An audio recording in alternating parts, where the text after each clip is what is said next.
Station number 4 is asking us to figure out the value of x, which is right here. Now what we're given is the length of the hypotenuse of a right triangle, which is key, as well as the angle that's basically in between x and the hypotenuse, which is 7. So what we need to figure out is which side ratio we're going to use. And if this is one of your first stations, there's basically 3 that we're learning today. There's sine, there's cosine, and then there's tangent.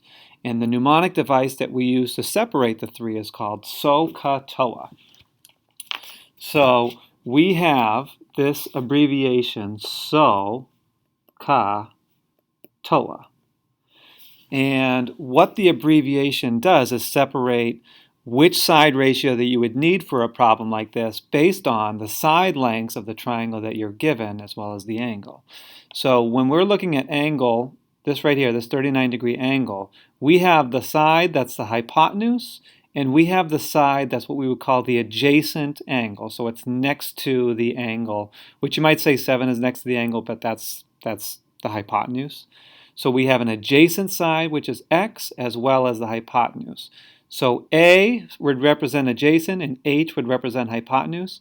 So if you're thinking which one of these 3 I would need, well, this is the only one, A and H. So this C represents the trig ratio cosine, right? So this is the one I'm going to use.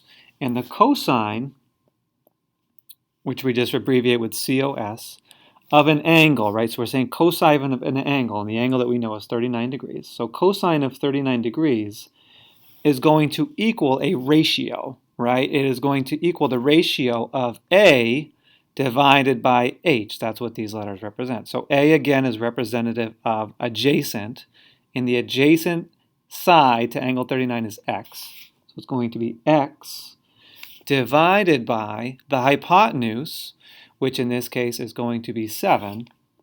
And there is your equation that you can solve very simply and get x by itself. So if you're thinking, how do I get x by itself so that I can figure out what x is? Well, you can simply multiply both sides by 7, and these 7s would cancel, and we would get 7 cosine of 39 degrees equals x. And that's an exact answer. Now you might not have any idea what that number exactly is, but if it asks you for an exact answer, 7 cosine of 39 degrees is an exact answer. It's probably going to ask you, at some point in the instruction to, round or something like that, in which case you could go to your calculator and you would just type in, you want to make sure, because we're inputting degrees, if you go into mode, you can see that the third one down is degrees and radians. We're inputting degrees, so we actually want to be in degree mode. And so we can quit that screen. And now if we just did 7 times cosine of 39, that's going to input degrees automatically because we're in that mode. And you would get your answer of 5.4, depending on what it asks you to round to.